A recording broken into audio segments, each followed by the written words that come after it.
বাংলাদেশের আলেম ওলামা সুযোগ পেয়েছিল নিজের মতো দেশ গড়তে, কিন্তু বুঝল না তারা,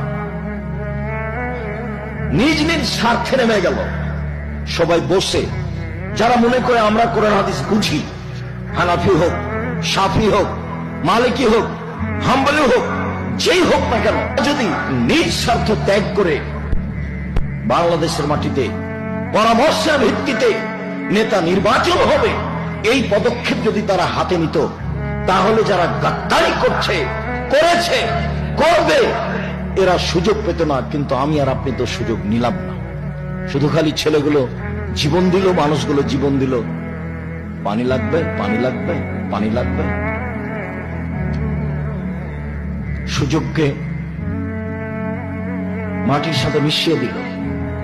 সবাই নিজ নিজ স্বার্থ নিয়ে চলল ধর্মের নামে।